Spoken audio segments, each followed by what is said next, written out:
Olá, boa noite. Será possível que haja comunicação com pessoas que já não estão mais entre nós? Esse é o assunto de hoje do Documento Verdade. Psicografia significa a escrita da mente ou da alma.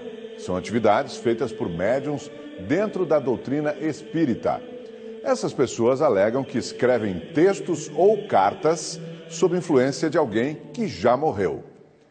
No Ceará, o Documento Verdade encontrou um médium que recebe centenas de pessoas de várias partes do Brasil em busca de contato com familiares mortos. Um deles, um menino, teria enviado uma mensagem e avisou que iria reencarnar na mesma família que o perdeu.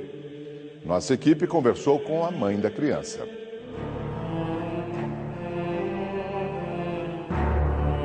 O Documento Verdade está em Caucaia, região metropolitana de Fortaleza. Aqui fica o Lar de Clara, uma obra social fundada em 1999.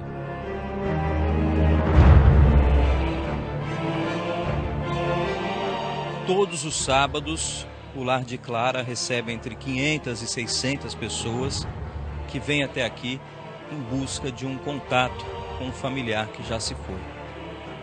A gente percebe já que o salão principal aqui do Centro Espírita está lotado. Deixa eu falar com a senhora. Tudo bem? Qual é o seu nome? Ângela Escudeiro. Dona Ângela, a senhora veio até aqui por quê? Na realidade, a minha mãe, que faleceu no ano passado, ela era espírita, né? E aí eu venho aqui também em busca, já que eu voltei a morar em Fortaleza, eu venho em busca dela, de receber alguma mensagem dela e saber como ela está lá do outro lado. Esse é o desejo de todos que vêm aqui. Uma notícia, um contato, uma mensagem de alguém que partiu.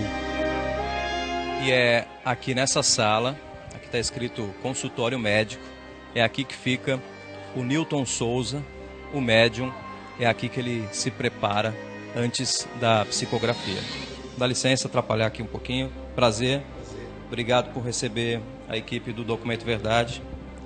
Falta pouco tempo para começar o seu trabalho de psicografia.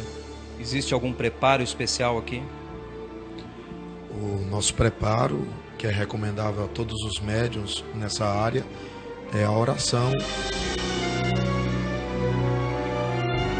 Newton é professor de História. Aos sábados, ele se transforma numa espécie de mensageiro do além, o homem de carne e osso que teria a capacidade de se comunicar com os mortos. Os primeiros contatos com a mediunidade aconteceram na adolescência. O médium já psicografou mais de 1.800 cartas.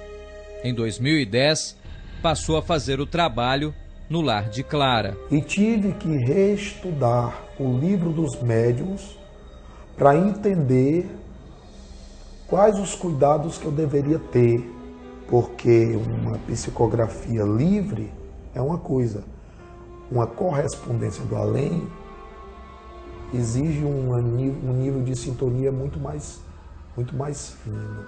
E o que acontece com o médium? O que ele sente? Como recebe as mensagens? Ele não entra em mim. Ele não ocupa o meu corpo. Nem tampouco ele pega no meu braço. Muitas vezes ele se senta à minha frente como você está agora.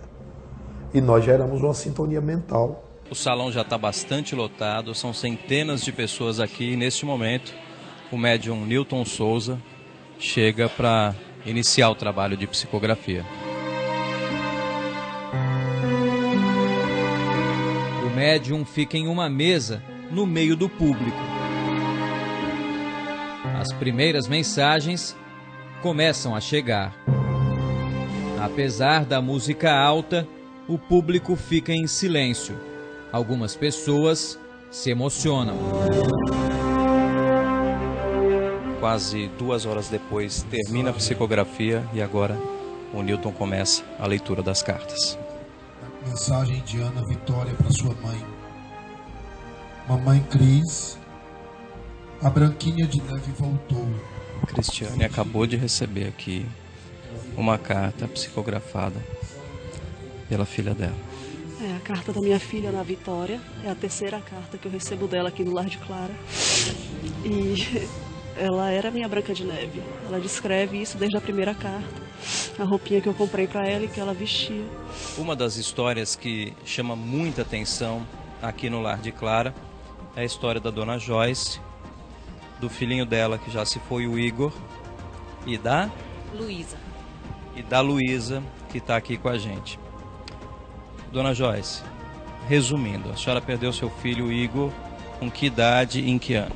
Tá, o Igor desencarnou em novembro de 2011, afogado, né? Ele morreu na piscina da minha casa. 3 meses depois, eu fui comunicada de que existia o Lar de Clara, vim aqui e da primeira vez já recebi uma carta. Uma carta muito convincente, dizendo detalhes das minhas brincadeiras, da nossa intimidade. Tem essa carta aí, a primeira carta está aqui. Vamos mostrar então para o Brasil a primeira carta que a Dona Joyce está falando. Aqui o Igor me chama como ele me chamava, de mamá, né? Te amo, mamá. Você me ensinou o som das palavras com a mãozinha na boca para sentir o vento. Isso foi a forma como eu ensinei o Igor a falar. O Igor tinha síndrome de Down e fazia parte das nossas terapias. A fonoaudióloga me ensinou a fazer dessa forma, né? Lá no final, o Igor responde a uma pergunta que eu me fiz depois que ele desencarnou, né? Será que o Igor já fala? Será que o Igor já escreve? E eu não havia dito isso a ninguém e ele me responde, né? Já falo sim, já escrevo sim, já desenho. Depois dessa primeira carta, vieram mais 9 cartas. A última carta que Igor escreveu foi no dia 29 de janeiro de 2013. Depois disso, o Igor não escreveu mais. Nessa carta, ele anuncia a sua volta. Tu tem medo, mãe? Se eu pulo do andar daqui, tu me segura com os braços e se Deus deixar com o ventre, eu tenho coragem. E tu? O pai quer, não quer, o pai tá contigo no que tu quiser. A Paloma gosta de neném, a Cacá quer, a gente pede a Deus. Mas não vou mais ficar amarelinho, que nem os Simpsons. Beijo, cheiro, duvida que te belisco, dou língua escondido, te amo, Igor, Iguinho. Foi a última carta. 3 meses depois dessa carta, eu descubro que eu tô grávida, né? Eu tô grávida da Luísa. Foi uma alegria muito grande, acho que me convidou novamente à vida, né? Depois que a Luísa nasceu, a Luísa trouxe marcas de nascença, que eram marcas que o Igor tinha, né?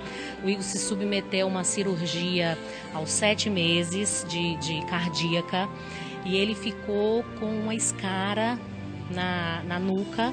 Luísa tem essa marca na nuca. Luísa tem também na mão esquerda uma prega única, que é característica da síndrome de Down, né? Tudo isso leva a senhora a crer que a senhora está diante também aqui do Igor? Sim, sim, me leva a crer que eu estou diante do Igor. O meu coração diz, a minha dor foi aplacada, né? Eu tenho esse alento.